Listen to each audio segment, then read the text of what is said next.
Ouais.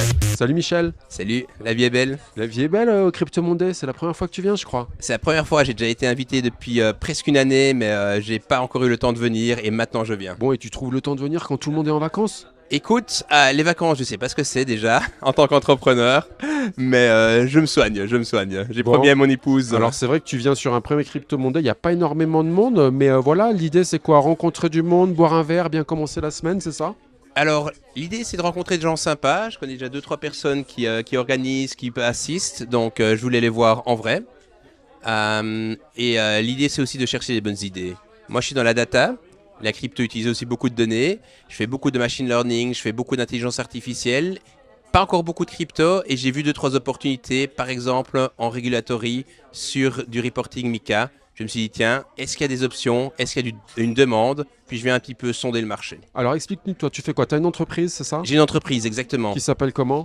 Creaxum. Creaxum, c'est Fondée quoi en exactement? 2004. On est expert dans la data depuis l'époque. Je suis un ancien enseignant, donc au bout de 2004, 3-4 tu ans. fais tes 20 ans là alors là. 20 ans Ouais, d'activité. exactement.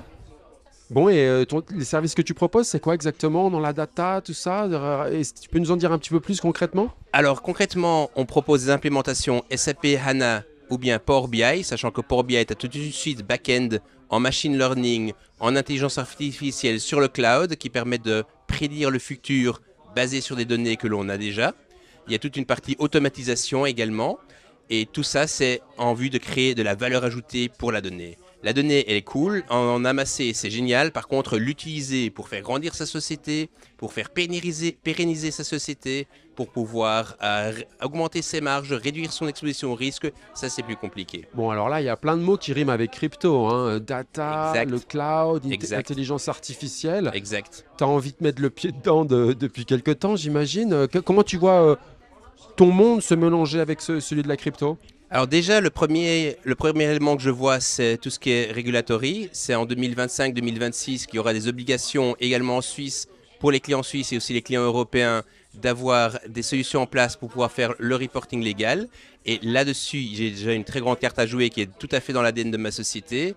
Par contre, au-delà de ça, je viens aujourd'hui pour explorer des idées. Qu'est-ce qu'il y aurait de plus à faire? Ça, c'est bateau, mais est-ce qu'il y a des choses en plus? Bon, et toi, tu connais un peu ce monde-là déjà, de la crypto, de la blockchain? Alors j'ai un coin depuis que Swissborg a été lancé.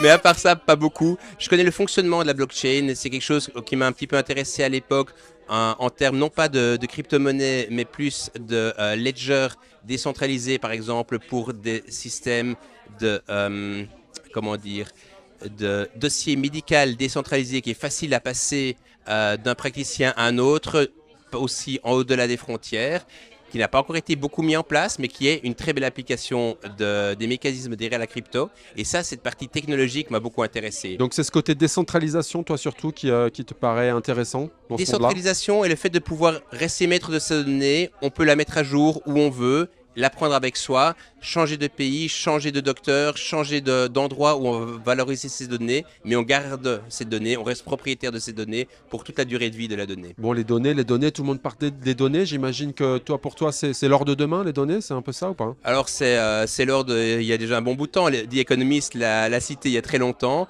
Je m'attendais à un ralentissement en fait là-dessus. Je me suis posé la question en 2014-2018. Ben voilà, on a énormément valorisé la donnée depuis le début des années 2000, depuis même juste avant le boom de l'an 2000. Est-ce qu'aujourd'hui, il y a toujours énormément de choses à faire? Et là, je me suis rendu compte, en fait, oui, il y a encore énormément de choses à faire pour des solutions cloud, pour une donnée plus facile d'accès, pour une donnée mieux valorisée. Parce que maintenant, on commence à avoir des technologies qui permettent de mieux mettre vraiment le doigt sur la donnée qui est utile.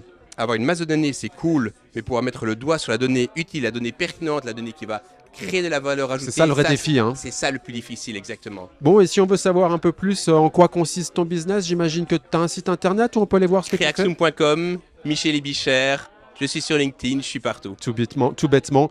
Toi, Michel, t'investis un peu dans la crypto ou pas? J'ai juste mon coin de Swissborg, pour l'instant c'est tout. Bon, le reste c'est du Nasdaq. Et c'est déjà pas mal, hein. Alors nous, dans le podcast, on fait un petit jeu, si tu veux t'y prêter. On demande un top 3 crypto à nos invités. T'en as à nous proposer ou pas? Alors, oula. Ton top 3 sur Swissborg, c'est quoi? J'aurais vraiment du mal. Oui. T'es pas obligé. Évidemment, les crypto-monnaies qui sont aujourd'hui encore actives, qui ont une bonne volatilité, ce qui peut être mal perçu pour des investisseurs à long terme, mais qui est bien perçu en fait pour des traders ou bien pour des gens qui sont des contrarian investors, mais qui ont une valeur qui se maintient, voire qui croît à long terme, comme le Bitcoin. C'est classique, mais ça reste une bonne crypto de ce que j'en perçois, n'ayant jamais investi là-dedans. Mais c'est une crypto sur laquelle je pourrais appliquer les mêmes algorithmes que j'applique sur du Nasdaq ou sur d'autres types d'ETF. Bon, ça semble un conseil de sage. En tout cas, Michel... Ceci n'est pas pas un conseil en investissement. D'investissement, exactement. C'est ce qu'on a l'habitude de dire. En tout cas, Michel, merci. On te souhaite une bonne soirée à Crypto Monday et puis on espère te revoir souvent les lundis, quoi. Avec plaisir, merci.